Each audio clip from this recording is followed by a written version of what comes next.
Well, hi, welcome again. And I think the series that we can call is Me versus Me.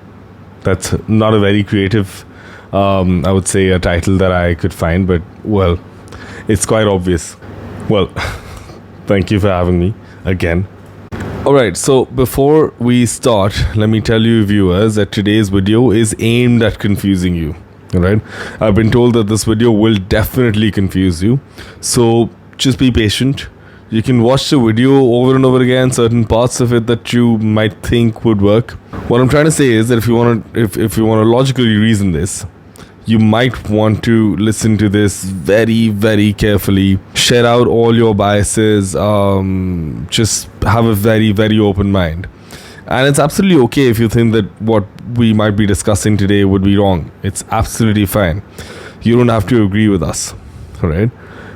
This is just an opinion. This is just a thought. It's just a perspective.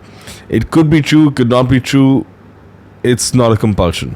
So, well, the question is, Jazz, how do we find ourselves? Well, humans tend to think of themselves to be too small, too inferior. Let me put that in a perspective for you. Right? When were you truly born? Or let me ask you, what's your date of birth? My date of birth. No, I don't want to reveal that right now, but then yes, there is a calendar date and a specific year. Alright, so with that logic, were you not alive when you were in your mother's womb? And with that, you've been alive in your father much before that as well. So in a way, you've been alive in your parents since the time they were born, and which eventually led to you. Am I right when I say this? I guess. So well, with that logic, what happens is that if you could say this in one way, that each of your ancestor, the air they were breathing, the food they were consuming, or literally the nature that they consumed, eventually, once it led to a specific direction, it resulted in your birth. And in a way, you can also say that the very existence of this cosmos has eventually led to your birth. Wait, what?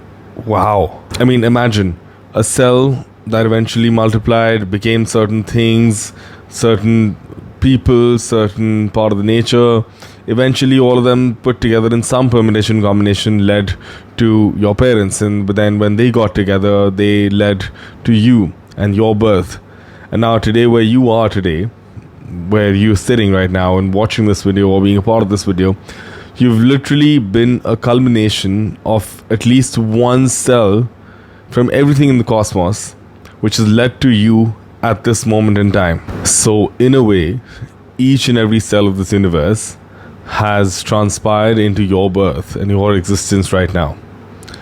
So multiple permutations and combinations, multiple possibilities and probabilities have eventually led to your existence right now. And the same thing goes for each and every one of you. Now, what has happened is that eventually all these things put together has led to you.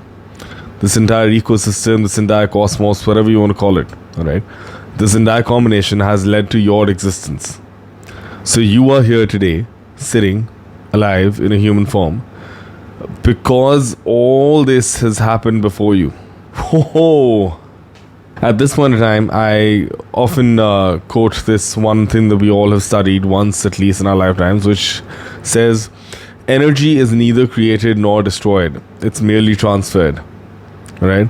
So if you're looking at energy beginning this very universe and its physical existence, so all of that has also transformed and become a part and now is in a tangible form existing as you. Multiple things had to exist in the past for you to exist here today. You might be a drop in the ocean, right? One drop of water in the ocean. In one way, you are a part of the infinite itself, right? And that's the same thing in your existence as well. You might be one body, one human form, but you're part of the universe, you're part of the infinite. Now the question is, not where you came from, but who are you? The you that's present right now, the you that was a part of the past, the you that'll be a part of the future. The question still remains, alright? Well then, with that logic, isn't a part of me in everything else as well?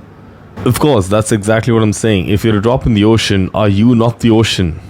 So now my question to you is, would you only think of yourself as a drop, or would you think of yourself as the ocean? Because I'm not dividing the two of you. All right, there's no division. Wow, you were right. This is confusing.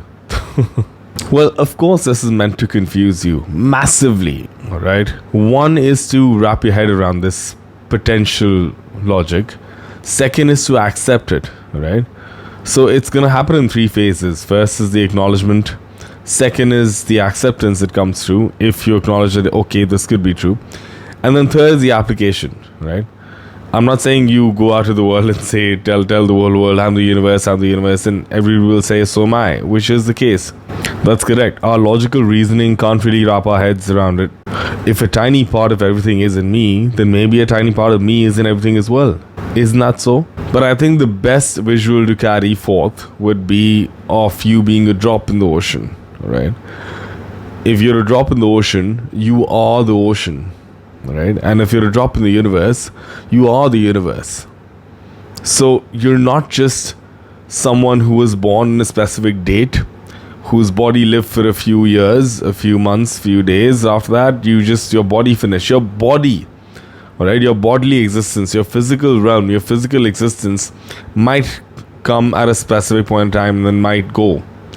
But then the you who truly exists beyond and behind this bodily form, that you has been a part of this universe since the very beginning and will be a part of the universe till eternity. Even if there's one cell in you which has come from the past and will reach the future, imagine how timeless you are. I'm just stating a possibility of this thing to actually be true. There's 8 billion people on this planet. Each of us could have an opinion, maybe right, maybe wrong, and I would just like to think that this is mine. Well, thank you for thoroughly confusing me instead of giving me clarity. I will be thinking about this for a very, very long time, and I'm sure that I'll be in a very different ponder state for the longest time.